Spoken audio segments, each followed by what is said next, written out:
Hello, I'm Julia Fisher. Welcome to this week's edition of The Olive Tree, which finds us once again in Jerusalem talking to Sandi Soshani, director of Ba'ad Lachim, a pro-life organization.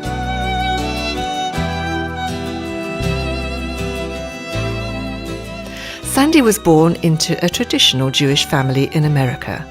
When she became a believer in Jesus, her family was distraught.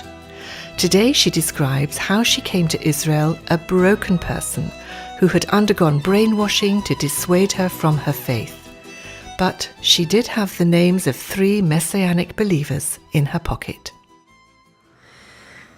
I had experienced the power of God on my way to Israel in the airport. I had experienced his voice telling me Yeshua was Lord, and I landed and I came to Israel and didn't know a soul. I took a cab to the yeshiva. The only person there was the guard. And when I spoke to the rabbi who interviewed me then in the yeshiva, he said, I understand that you were a believer in Yeshua and you're not anymore. And I said, no, I am. The Lord spoke to me, but I said, I'm willing to learn here for the sake of my dad. I'm willing to study here. And the rabbi rejected me. He said, I don't want you here. Well, I was in Israel with no place to go. I didn't know anybody. I didn't know what to do. I thought, what will I do? The rabbi said, you can sleep in the infirmary of our yeshiva for 3 days until you find yourself an apartment, then you got to be out. It was quite remarkable. Didn't know anybody. So I took a walk to the Wailing Wall. And on my way to the Wailing Wall, I saw a shop with Bibles in the window. I thought it was a Jewish shop. What would I know? I thought it was a Jewish Bible shop. And the Lord again spoke to my heart. And, I'm not saying God always tells me things, but I felt so compelled to go into that shop and ask the man his religion. I walked away 3 times until I felt so compelled in my heart, like pushed in my heart to go ask him his religion. So I went into the shop and I said, Sir, I'm so embarrassed to say this, but could you please tell me your religion? And he looked at the floor and he said, I am a Jew who believes in the Messiah, Yeshua, in those words. I was amazed. And I said, Sir, I have 3 names of believers in Israel. Could you please help me? The first name was a woman in Tel Aviv. He said, I'm sorry, she's in Tel Aviv. I can't help you. The next name, he said, I'm sorry, he's too busy to talk to you. The third name was the name of of a Baptist pastor in Jerusalem. And I said, could you tell me how to find this man? Bob Lindsay was his name. And this man in the bookshop, he said, turn around, he's opening the door. Bob Lindsay walked into the shop. This man had a ministry for healing to minister to my heart. And I said, Sir, I understand that you could help me. Could you help me? I've just come through brainwashing and I've had a terrible time. And he said, come tomorrow morning. He prayed for me for healing and deliverance. He said, come. On Friday morning, he prayed for me. And he said, come to my congregation on Saturday. On Saturday, I went to what was then called the Baptist house. That was like there were only a couple of congregations in all of Jerusalem then in Israel. There were just a few hundred believers then. I met some other believers. And within 1 week, I had an apartment with a believer in Jerusalem. I had a little job. I was beginning to study again Hebrew at a high level because I already spoke Hebrew. And I didn't want to stay here. I didn't want to live here. I just wanted to stay for the year and go back home. But in order to work, I had to have a work permit. So I went into the Ministry of Interior and I said to them,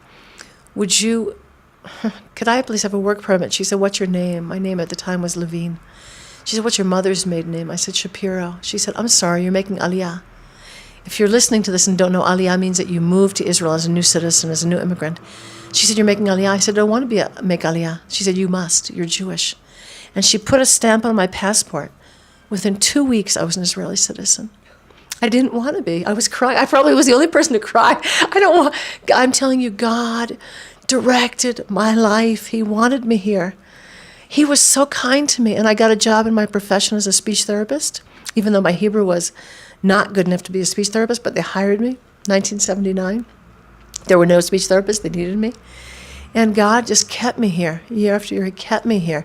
The first year I went back, my dad remarried, and my boss at work said, you can't leave, You can go for a few weeks. You got to come back. You have a contract. And then the next year, I met my Israeli husband. So tell me about your husband. Now, my husband, the very first time I met him, he was in the apartment of one of my friends in Jerusalem. I was living in Ashkelon, and I came to visit. And my husband he didn't know Yeshua yet. He was a cute soldier in his uniform, Foreigners are always attracted to uniforms, you know. Anyway, there was my husband. But I thought he was a sweet guy, and we rode together actually on the bus. And he said, "I guess I'll never see you again, but it was nice to talk to you."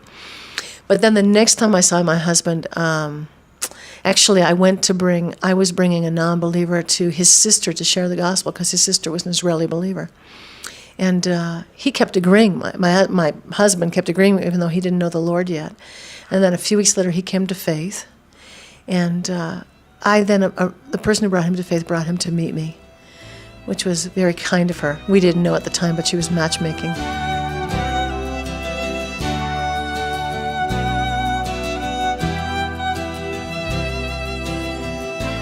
I'm going to fast forward your story because your husband is a pastor of a Messianic congregation.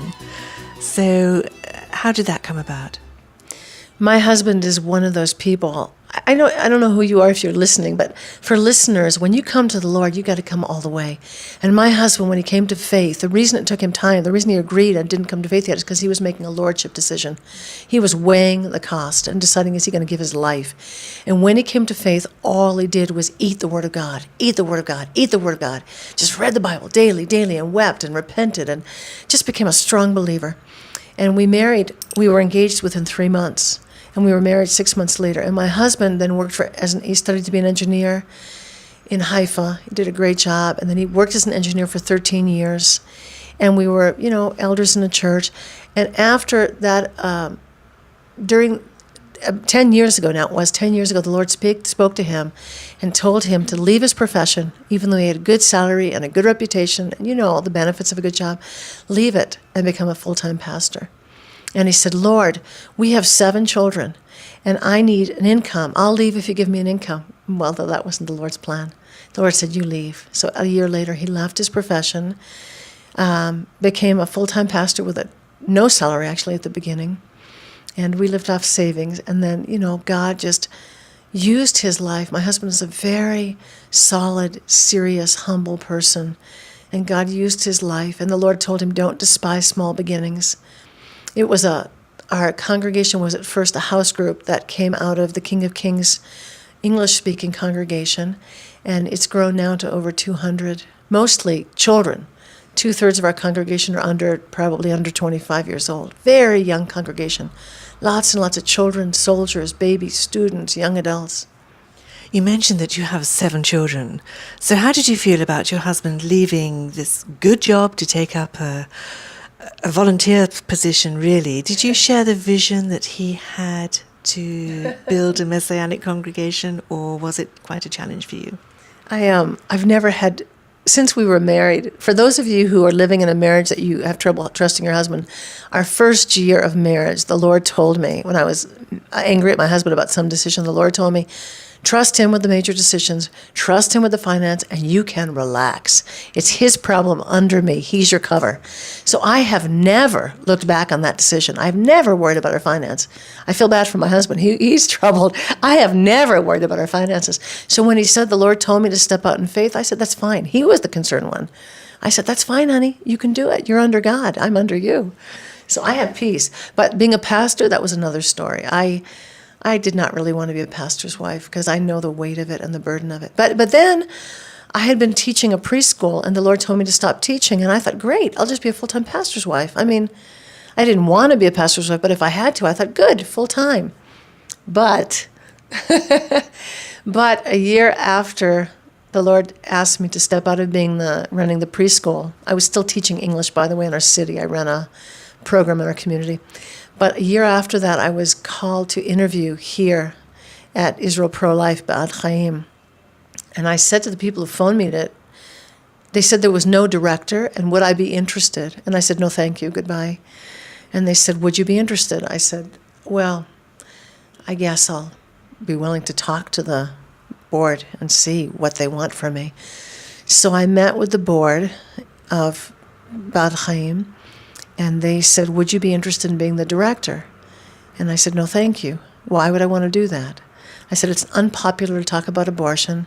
Israel has lots of problems. Why should I commit my life to this, to fighting abortion? And they just gave me a pile. If you could see my hands, it was like a yard long. They said, this many books and this many videos. At that time it was all videos. We want you to watch this, read this, and come back in a month and tell us what you think.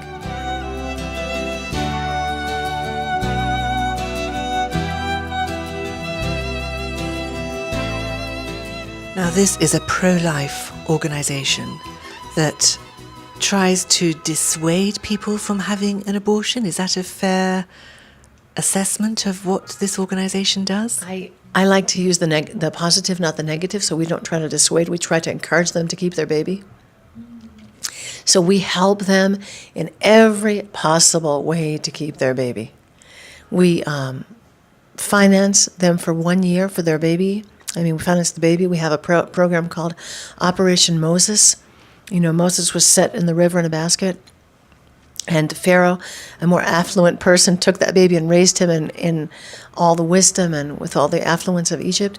And so what we do is help the baby be supported for a full year through Operation Moses with furniture, including the bed, the stroller, the bathtub, and bed sheets. And then we provide, that's right at birth, and then every month we provide her with either coupons or material, the actual diapers and formula, so that she can have everything she needs for a baby. Most of our centers, Ba'ad Lachim is a national pro-life organization, so we have centers in 12 different cities across Israel.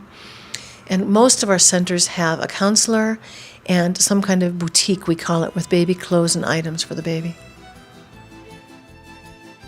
Sandi Soshani sharing her remarkable story, and we'll hear more from Sandi on next week's programme.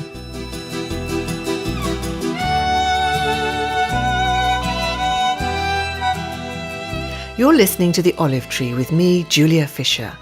The Olive Tree Reconciliation Fund is a Christian charity based in the UK that supports the needs of both Jewish believers and Arab Christians living in Israel and the wider Middle East. If you would like to know more about our work and receive our free bi-monthly newsletter, please either visit our website, www.olivetreefund.org, or write to me, Julia Fisher, at the Olive Tree Reconciliation Fund, P.O. Box 850, Horsham, RH12 9GA in the UK. Join me at the same time next week for another story from the Olive Tree. Until then, goodbye.